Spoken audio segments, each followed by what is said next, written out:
भले ही हरियाणा राज्य का जो एरिया है पूरे भारत में वो केवल 1.34% का ही कंट्रीब्यूशन है और जनसंख्या का केवल 2.09% का ही कंट्रीब्यूशन है।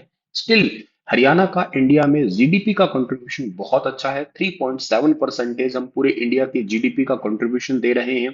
प्रति व्यक्ति आय के मामले में हरियाणा 3.53 लाख पर एनम है, जो कि हरियाणा का बाकी बड़े राज्यों में एक पहला स्थान निकल के आता है। Even ease of doing business के मामले में, यानी कि बिजनेस करने की सुगमता रैंकिंग में हरियाणा टॉप अचीवर स्टेट की कैटेगरी में है। मतलब यहाँ का ट्रांसपोर्ट व्यवस्था है वो बहुत अच्छी है बिजनेस करने के लिए। ट्रांसपोर्ट में एयर ट्रांसपोर्ट भी आता है, के साथ साथ रोड ट्रांसपोर्ट है, रेलवे ट्रांसपोर्ट है, इनमें आगे है। इवन हरियाणा राज्य भारत का पहला ऐसा राज्य बन गया है जहां पे 100% इलेक्ट्रिक लाइन रेलवे की है वो कंप्लीट हो चुकी है। इसके साथ साथ हरियाणा प्रति व्यक्ति जीएसटी कलेक्शन के मामले में भी पूरे भारत में पहले ही नंबर पे है। कंट्रीब्यूशन हरियाणा राज्य का बहुत अच्छा है। लेकिन एक छोटा सा वीक पॉइंट निकल के आता है जब हरियाणा की इकोनॉमी पढ़ते हैं हम लोग, और वो है कि रीजनल इम्बैलेंसेस देखने को मिल रहा है। जब आप लोग डेवलपमेंट की बात करते हो राज्य की, तो वो रीजनल इम्बैलेंसेस है। कैसे सर? कि हरियाणा का गुरुग्राम है, हरियाणा का फरीदाबाद है, हरियाणा का पानीपत है, सोनीपत है। इवन सोनीपत को हरियाणा का नया सैटेलाइट सिटी अनाउंस कर दिया है।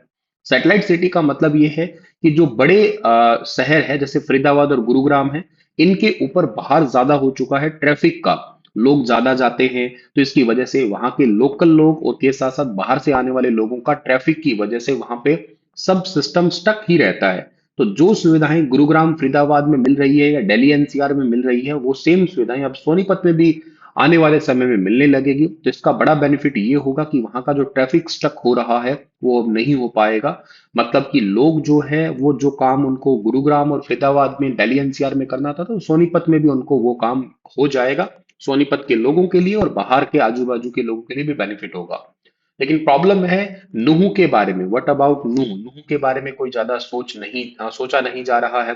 अगर हम लोग नुहू के अलावा बाकी और डिस्ट्रिक्ट की बात करते हैं हरियाणा के अंदर, जैसे हरियाणा के पश्चिमी जिलों की बात करते हैं, हरियाणा के उत्तर पश्चिमी जिलों की बात करते हैं, तो वहां पे डेवलपमेंट के लिए अभी भी प्रॉब्लम है, इशू है। लाइक एसवाईएल का, पानी का, सिंचाई का, वहां पे भी अभी इशू है। लेकिन बाकी हरियाणा का कंट्रीब्यूशन इन डिस्ट्रिक्ट की वाइज, हरियाणा में सबसे गरीब जिला है वो नूंह ही है।